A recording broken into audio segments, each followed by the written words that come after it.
Joey Durrell is sticking with us. Speaking of your show, and you mentioned viewers, Jake and Paul, what nights are you on? And tell us about your little shindig. Sundays at 5 o'clock. You can watch us shake our butts. Thank you for shaking it in front of the camera while we're live on the air. Apparently we have audio now, so that's wonderful. Yeah. Again, we are live on Periscope right now, and for those of you who've been watching us on AOC, who've been watching us like people watch Dan Rather when he got up from the chair when the U.S. Open ran over back in 1990 or whatever it was, we appreciate your loyalty. For Joey Durrell, we appreciate your loyalty. We appreciate you watching us despite the fact we had no microphone. There's the invisible hand that Adam Smith once talked about. Or excuse me, or was that was it. Cousin It. That was Cousin It. That was Cousin It. Cousins with the invisible hand. Exactly. Fo Joey Durrell says he's the proxy for all of Lafayette. So yes, Fo Joey Durrell, we appreciate that. Speaking of, before your term is up, Fo Joey, we do need to get you here in studio and to talk about your term in office. So you two came in tonight, and I apologize for disrupting you. You should apologize, because let's make everybody apologize. Well, it's not that was here before. Yeah. People were here today, and they didn't leave a mic out for you. Hey, it's not their fault. After all, you know, and we were talking about series allocation a second ago.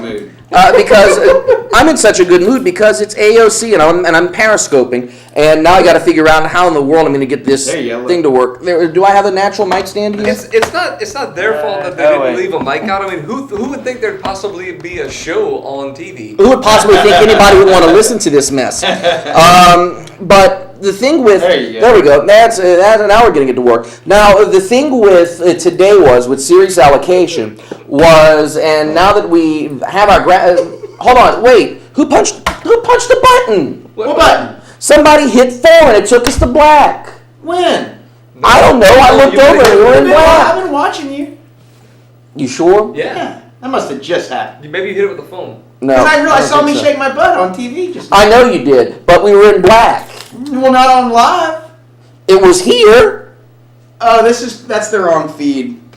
What, this? I think that's taking their own feed. You sure? Yeah, you're good.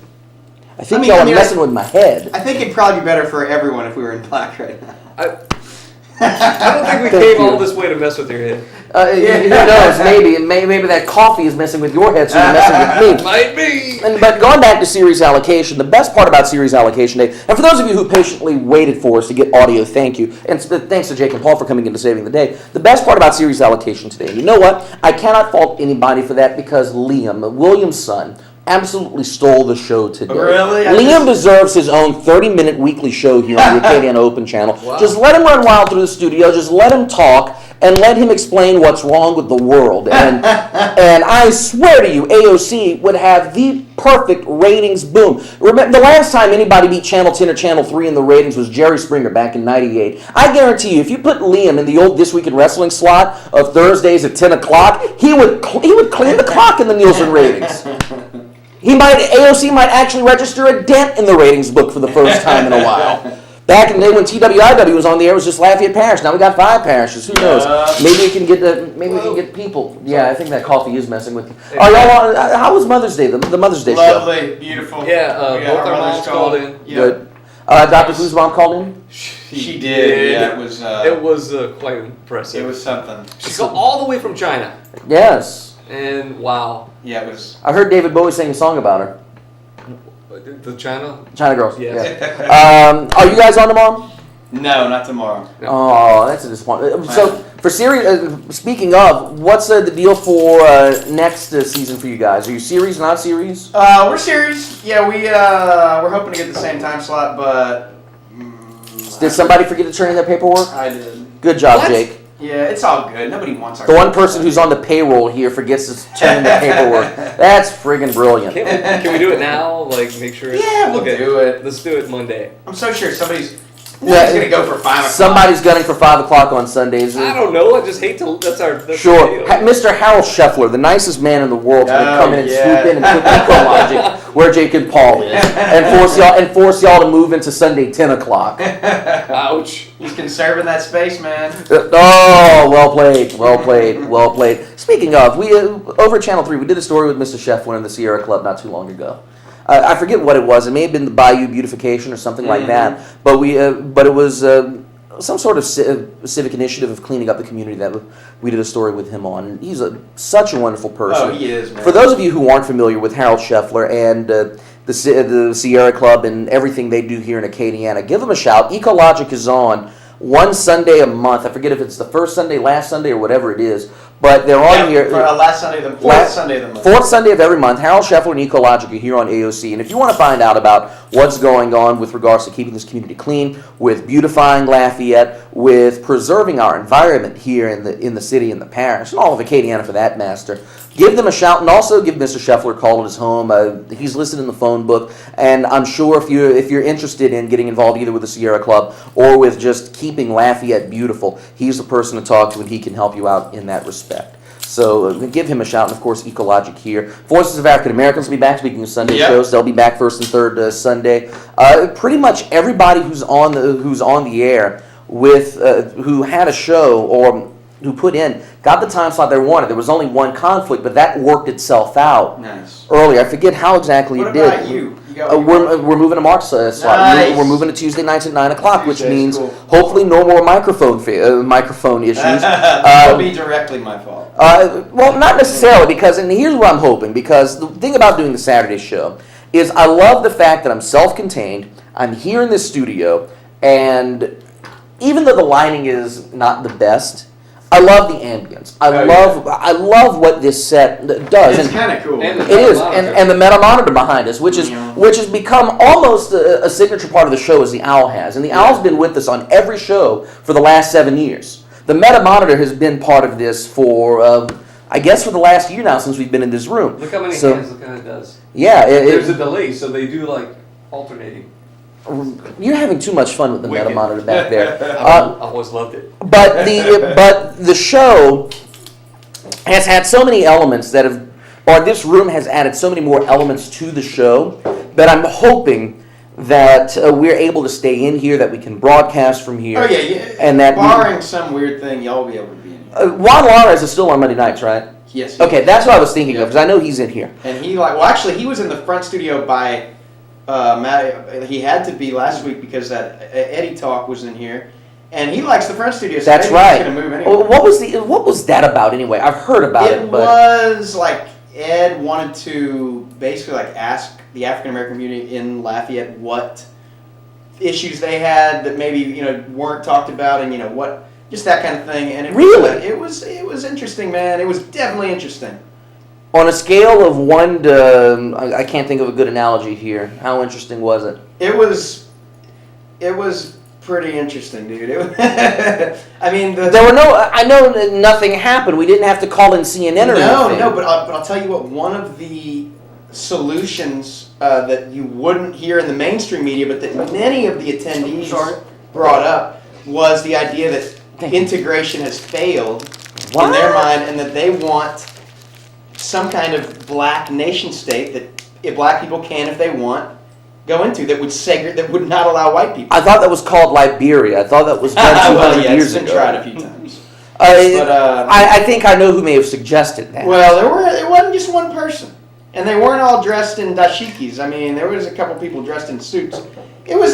Regardless of how viable that solution is, it's interesting to hear something that you're never going to hear broached in the mainstream. Right. And the thing is, and I was talking to somebody about this with the Baltimore situation, and then we're going to eat pizza. So where are y'all going? My house. Oh, nice.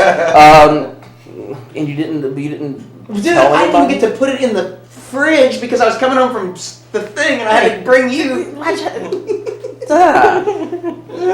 was going to go home and make Attack pizza. of the lanyard.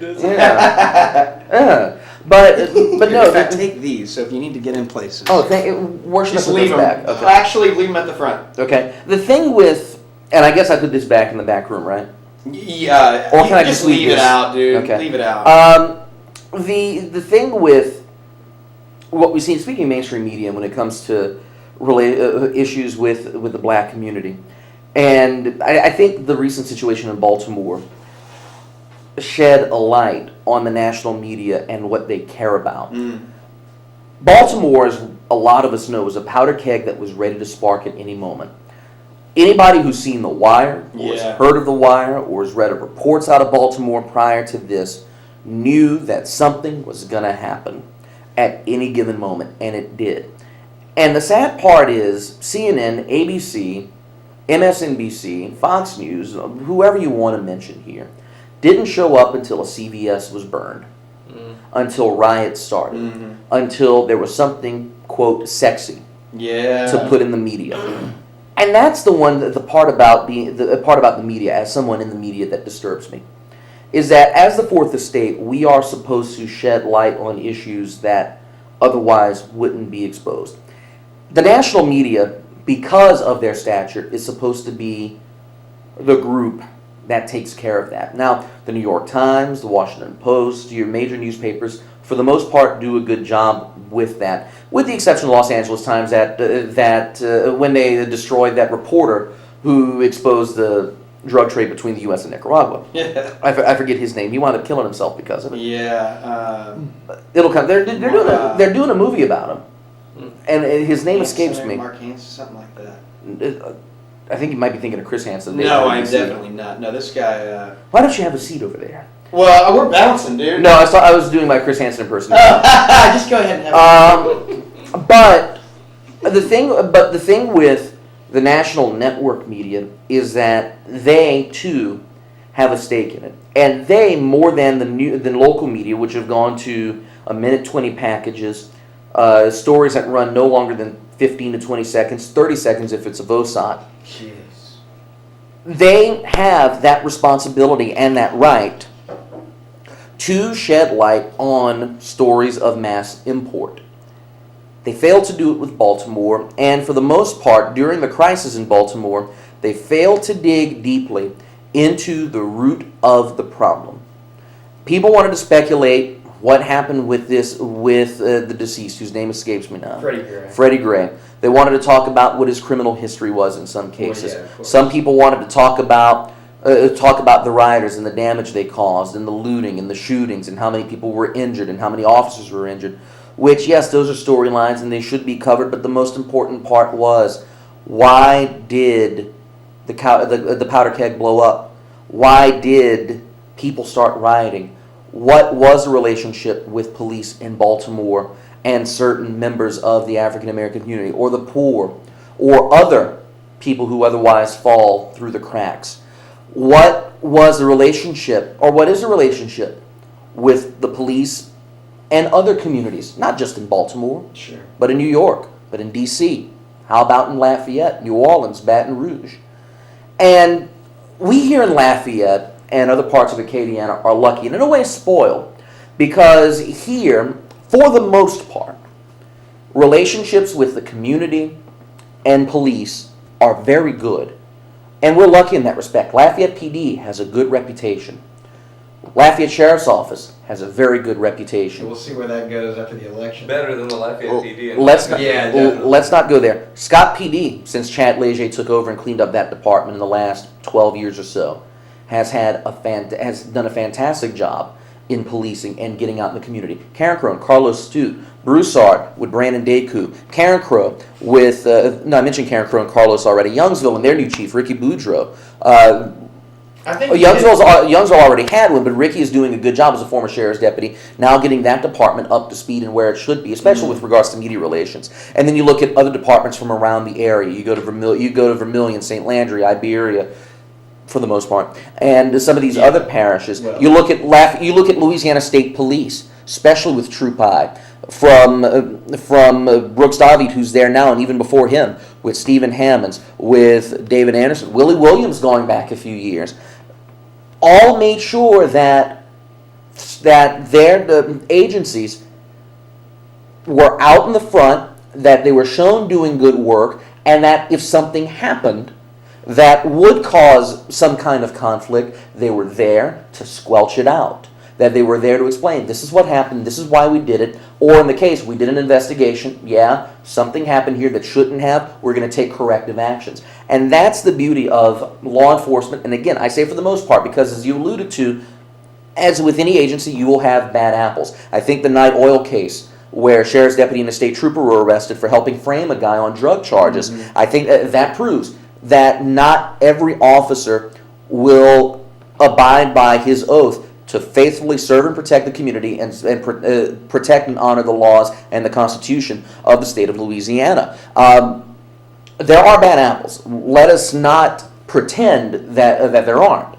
But here in Louisiana and in Lafayette Parish and in the surrounding areas, for the most part, we're spoiled. We're lucky. We don't know what it's like to be in Baltimore or even New Orleans. Well, that's true. But I mean, when you look at the systemic, this leads us to the idea that a minute 20, much less a 10-minute segment on a cable news program, isn't enough to scratch the surface on something like this. And the idea that we're spoiled in some ways reflects, I think, the apathy that has settled over black communities, poor communities in Louisiana, because look, we have the highest incarceration rate on the planet, and that's poor people and black people, dude. Right, and the problem with that is people who are in voice.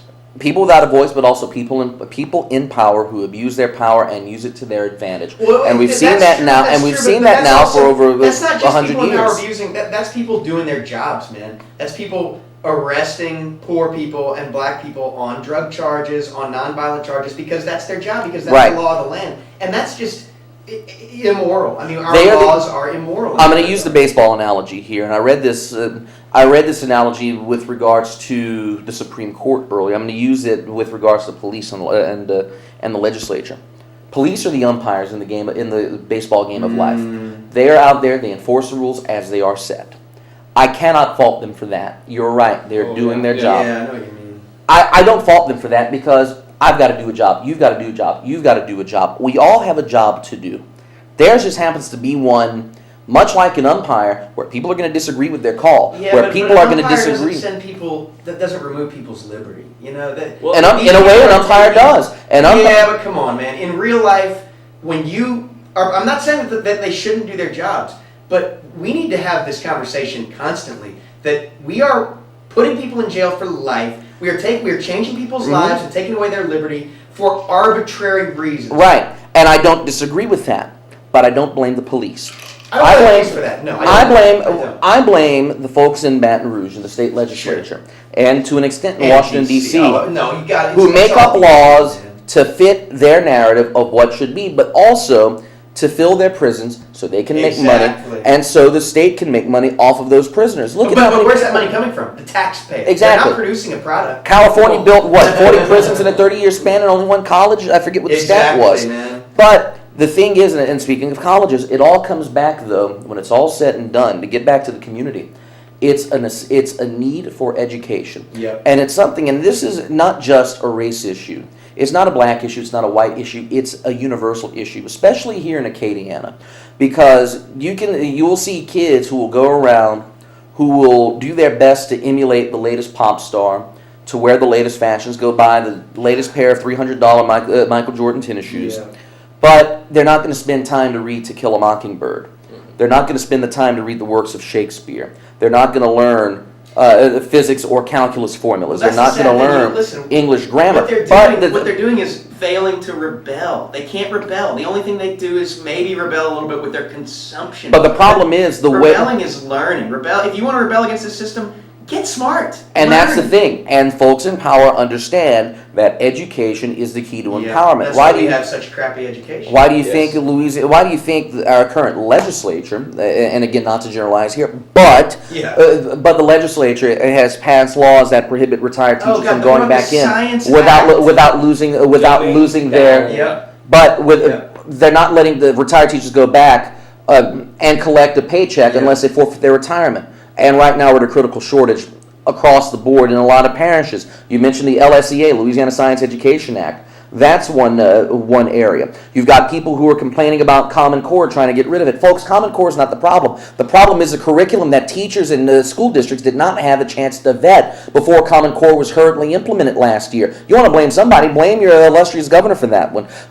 There's so many other issues with the state. The fact that school districts don't have the money to pay teachers what they should pay? Why do you think teachers leave the state to go find other jobs? There's so many issues right now with it, but the thing is, it starts in the home. And you have parents who do not value education in many cases and do not push their children to aspire for greatness. That's also because of things like COINTELPRO, man. We have destroyed the ability of black communities and poor communities to proffer some kind of, good, to have time to spend with their kids. We're talking about people that often work 80 hours a week. They're, these people that are worth like 10 grand, these people that are making 15 grand a year.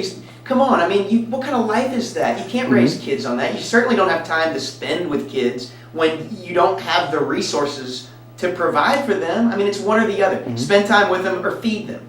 That's what a lot of people are faced with. Maybe we need to look at our society, and maybe maybe the get married and have kids or have kids philosophy. Maybe we need to curb that. You should.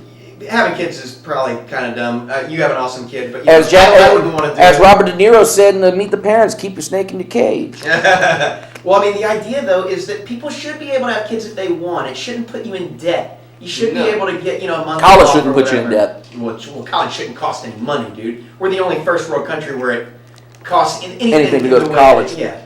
But in Germany, you have to know English and German. Well, heck yeah. But going back to what I was saying, and even if there's an issue We're with... about to go watch at home, too, so... And I'll leave you with this. Even if there is an issue with parenting and education, there's a school that's near and dear to my heart that does a good job with making sure every kid who goes in learns, and that's Park Vista Elementary. I am an alumnus of Park Vista, went there for 6 years, from kindergarten through 5th grade. Oh, I thought we had to repeat. And, no, did I say 5 years? K, 1, 2, 3, 4, 5. That is 6 years. That's 6 years.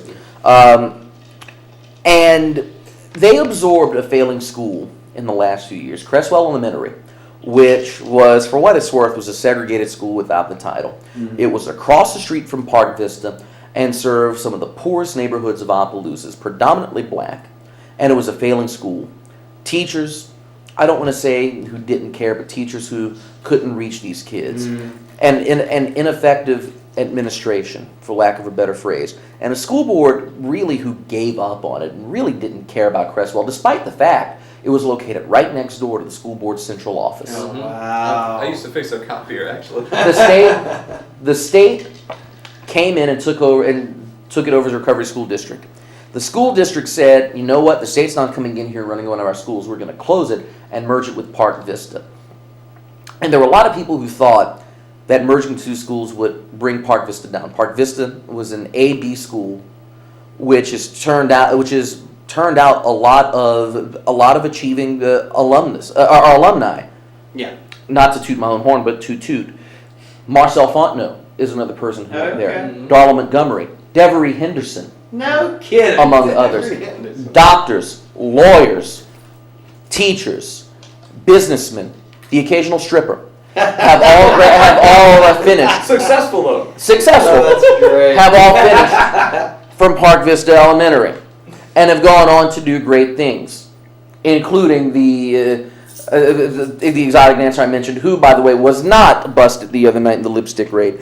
That you can't have nice things. I mean, Exactly. You cannot have nice things. But in all seriousness, though, people thought merging Cresswell and Park Vista would be the death knell to that school. Uh-huh. And there were kids who were failing, some who had to repeat going in. Park Vista enrollment, I think, went from about 500, 550 to over 1,000 in one fell swoop. Yikes. And since then, they've had to add additional buildings to Yeah. what used to be my playground. Huh. But at any rate, they get kids coming in there. They test them the first year. They had kids who were below basic or absolutely, I forget what the lowest rating is on the standardized test, but they were there. Yeah. They took the test scores from the year before. They were bottom of the barrel, and they compared them for the year. I think it was 75% who were below basic. The next year, 80% of those same students were at mastery. Wow. What? Yes. Wow. They brought them up. They brought them up. And it comes from, and the thing that a lot of educators forget, and especially in this day and age, is that the classroom, especially in the elementary setting, Especially the elementary. is not just about learning. It is. It's about getting these kids the basics, knowing their ABCs, their 1, 2, 3s, how to write a sentence, how to add, and things of that sort. But the biggest thing in the classroom that is needed is love, because a lot of these kids don't get it. Yeah. Mm-hmm. A lot of these kids don't get that hug or that pat on the back or that compliment, and they need it in the classroom. And there are a lot of teachers who forget that, and a lot of teachers who forget that sometimes maybe they need to slow down. Maybe they need to give that kid extra one-on-one time. Yeah. Park Vista does that. They've always done well with that, which is why their students traditionally have always done well. Granted, there are some who may fail, who may fall behind, That's and the kind that's of thing you can't that test happens. for. You can't test the teachers. That's one Exactly. of those intangibles. And you have a principal there, and Ulysses Jobert, who that man's going to die on the campus. I swear. He was the principal. He took over that school in 1991. I started kindergarten in 1993. He is still there. Wow. He is still there. He is still the principal of that school. My first grade teacher, Claire Reed, was named Parish Teacher of the Year this year. She is still there now, teaching third grade though. About half the teachers who were there when I was there are still there. They still do it, and that's because they love it. It's not necessarily about the paycheck. They're there because they love it. They love those kids, and they're not going to give up on them. Yeah. And that's the thing that a lot of people forget when it comes to education. Something legislators forget.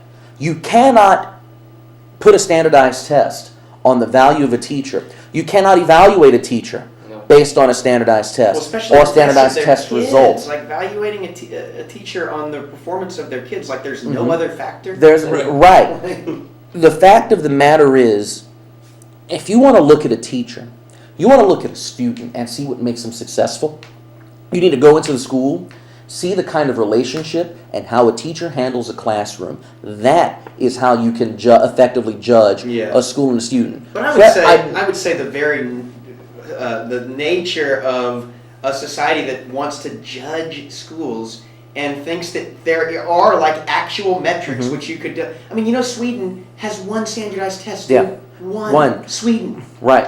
Why do we need them? You want to know why? It's same money. Fascism that we have. Exactly. It's money. Dave Pearson. It's about money. And again, the thing is, and people want to bitch and moan about public schools. Public schools aren't the problem.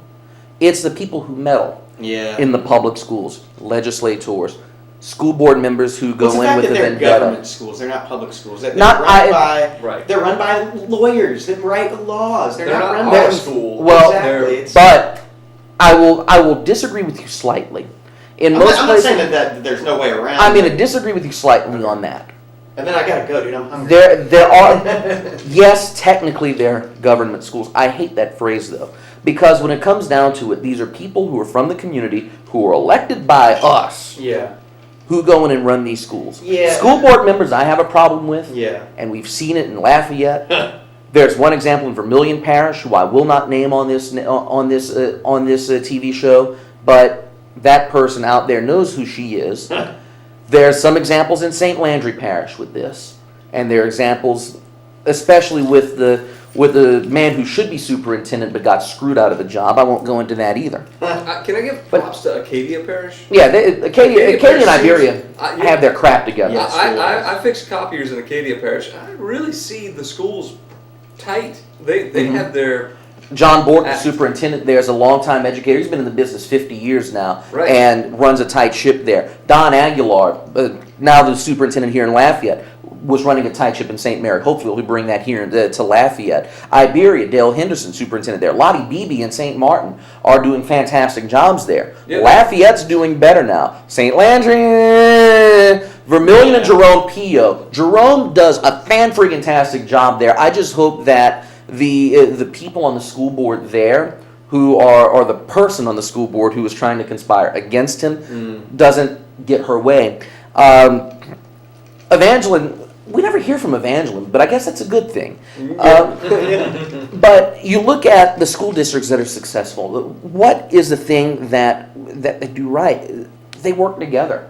They don't have board members aren't infighting, and they aren't fighting to get rid of someone or something they don't like. And the thing is, they understand that it's not about them, it's about the community. Yeah. Problem is, how do we fix the school boards? But with that said, that's not the biggest problem for public schools. The biggest problem for public schools is the state legislature. Yeah, right. Especially here in Louisiana, because those morons definitely don't know what's going on. Well, and it's also our Constitution, if we're going to get into that. I mean, the idea The state constitution is a whole nother story. Yeah, the state Constitution, yeah. But yeah. I will leave you with this thought, because I know you want your pizza. And again, for people who say that the public school system is failing, I ask them to consider this, and I'll use St. Landry again as an example, because I'm a product. I talk about Park Vista and how it took students from a failing school and made them successful. Beauchamp High School, my alma mater, class of 06 here, in its now 24-year history, has churned out 3 Ivy League students. From its first graduating class, I forget the guy's name, went to Harvard, then me, in 06. This year, Beauchamp has another Ivy League student, Kylie Quibido, who will be going to Brown this fall. Nice. For all of the people who complain about public schools, and for all of the people who complain about how we need to dismantle, how we need to privatize, how we need to do this, how we need to do that, how in the world are our public schools, and again, I use St. Landry as an example, Beauchamp, how is Beauchamp able to churn out another Ivy League student? And again, truthfully, Beauchamp had 4. Josh Fodge would have gone to Penn, same time I went to Princeton, but something happened with his housing, with his housing contract, and that went up in smoke. So truly, they've churned out 4, but only 3 went. Matter of fact, Fodge is a former co-host of ours here on 124. You look at Lafayette High and the students there that go on to bigger and better things. You look at other schools in this area that churn out wonderful academic talents. We never hear about that, but we hear about the failures. Well, yeah, and that comes back to the media. I mean, well, not to the media, because we do.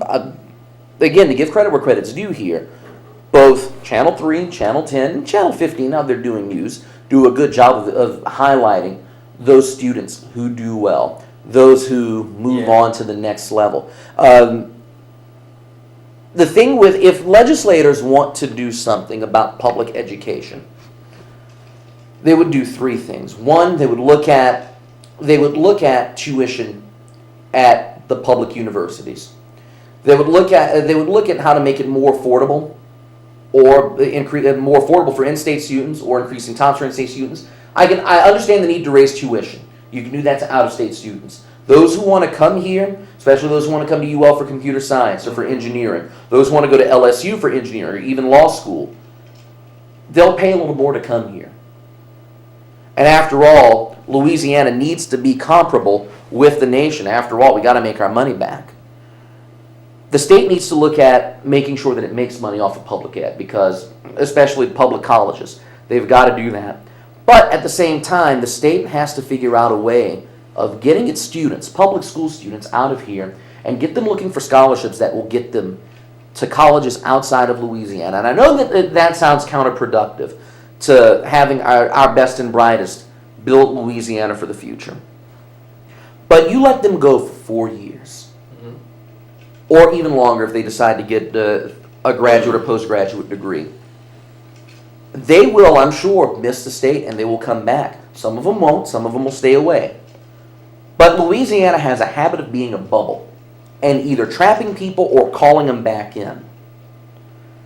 You let these students go for 4 years, learn their wares in another college. Not only do you expose them to other ideas and expose them to other worldviews, but you bring those views and those ideas back to Louisiana. Yeah. If you want to make Louisiana a state that is progressive when it comes to education, that is progressive when it comes to the workforce, and that is a state that can be the model for everybody else, you've got to let the kids go and experience life. But most importantly, we as a community have to place a value on education, and we don't do that enough. When a place kicker in high school says, "Why do I need to sign a scholarship to go to LSU? I can drop out and go make more money welding."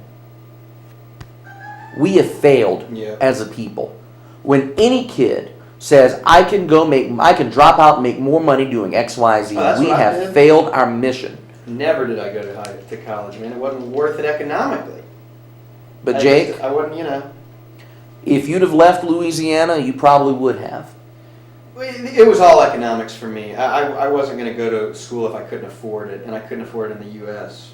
I get that, but again, I think if there were other circumstances in your life, I think you could have hacked it. But I'm not going to get into that argument. Oh yeah, no. I mean, I wouldn't have. I'm not Are you worried wearing about a cup?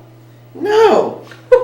I just got rained on. Oh, okay. All right. On that note. On that note, Yes, we're out. Jake and Paul, we'll see y'all next Sunday here on AOC. Thank you. We've got one person left watching on Periscope. That's how much we bored them. Good night. 366-8951 is the phone number. For those of you who want to get in, that was Jake and Paul of Jake and Paul Off the Wall here in the studio. Let's go ahead and change that camera shot while we got the opportunity. We are live. We now have a microphone up and running. Finish off this Gatorade while we have the chance. Where were we? We just got on a wild tangent. That conversation just, I'm not sure how it started or where it went, but it just went. For those of you who are watching us on AOC, or even if you're watching us on Periscope right now, this is 124 East Main. I am your humble host, Ian Ozan. For the first 15 minutes of the show, we had let's adjust this. There we go. For the first 15 minutes of the show, we had no audio. So if you're watching us on Periscope, then you understand, or if you were watching us on AOC and you didn't hear us, that was why. This little device right here, this microphone, which is our lifeblood for getting audio to you, was missing. And all the keys that I have, all two of them, did not work for the doors for which I needed access. So, Jake was kind enough to come in to give us the microphone. They chatted for a while, and we were able to get on the air after that. For those of you who missed the announcement at the top of the show, 124 East Main will be moving to Tuesday nights, 9 o'clock, starting in July. The first Tuesday of July, we'll be moving to Tuesday nights. Mark Pope and the Togmeisters will be signing off after a 20-year run in June, and we will assume their time slot. I'm not going to say replace, because you cannot replace a show that has been an AOC institution since 1995. Before that, Mark and his former host James Hebert had two separate shows. They combined them into one. Talkmeisters became, and over time, became an AOC legend, and may be the longest running show on the Acadiana Open channel now. We'll have to get with our records department and find that out for certain, but they've certainly been on forever. Freedom Forum may be the only other show that comes close to holding that record. I don't know if they signed on in 95 or earlier. Voices of African Americans technically is not the same show as what In Today's Black News is, so they're not close to the record. They've been on the air now for almost 15 years. Trying to think of what other AOC shows that are currently on the air that were around when Talkmeisters were on. I really can't think of any, because all those shows of the mid to late 90s, from This Week in Wrestling to Rock Bros to you name it, they're not here anymore. The Duce Begno Football Report's not even on the air anymore here on AOC. But at any rate, we will be here starting in July on Tuesday nights at 9 o'clock. Saturday nights have been fun, but life happens, and I realized a while ago that Saturday nights were not optimal for us here at 124 E-Main. Viewership is scant, and that's understandable. It's a Saturday night. And quite frankly, I miss having my Saturday nights free during the hockey off-season. During the hockey season, we had games to cover, so we couldn't be here. Now I just want I just want to be able to enjoy my Saturday nights, for lack of a better phrase, for lack of a better reason. So we will be moving to Tuesday nights here on AOC. We've got that. We were going to talk about Deflategate tonight. I'm not going to get to that. We've only got 3 minutes left in the show. Gennady Golovkin's fighting on HBO tonight. I'm going to go home and watch that. What else do we have? We talked about Deflategate. We were going to talk about fear tonight. We're not going to do that. I'm not going to get into that tangent. I'm not going to talk about, not get into the existential breakdown of fear. We'll save that for another show. What else do we have that we need to mention before we get off the air? Let's see. I was going to say we're not going to be here Tuesday night, June 9th, but that's before we start the new show. WWE SmackDown will be here in studio. We're not going to be here next week, I think. May 23rd, we may or may not be here. That's next Saturday. If we are here, we'll be here. If not, we're not. May 30th, we definitely won't be here. We'll be on an airplane. So, for those of you who are watching, May 30th, we're definitely off next Saturday. We're just going to call next Saturday a wash. Next Saturday, Daniel Cormier is fighting for the UFC Light Heavyweight Championship. We're going to be off next Saturday. So we're off for the next 2 weeks. We'll reconvene here on June the 7th, and we'll be here for the final few weeks of our Saturday night run here. And we will close out Volume 7. If I'm not mistaken, we only have 2 shows left. No, 2 shows or 3 shows left before we hit Season 8, Volume 8 of 124 East Main. Hard to believe that we're now almost about to enter our 8th year here on the Acadiana Open Channel. Time flies when you're having fun. But again, we're not here for the next 2 weeks. We'll be back here on June the 7th, if my math is correct. We'll do a show on the 7th.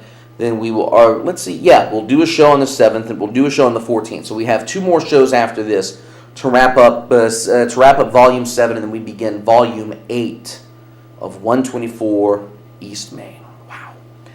7 years of this show already down the drain. The first couple years we did it, we only did it during the summer because, of course, we were college students at the time, and now the show is going on into an 8th year on the air. Wow. Much, as Garth Brooks said, much too young to feel this damn old. All right, we've got 30 seconds left in the show. That'll do it. God willing, if the checks don't bounce, I'll see you back here in 2 weeks. Thank you for all of you who watched on Periscope. Thank you to all of you on AOC who waited patiently for our audio to come through. Until we see you in a couple weeks, I'm Ian Ozan reminding you, don't take life too seriously. You're not getting out alive anyway. Good night, everybody.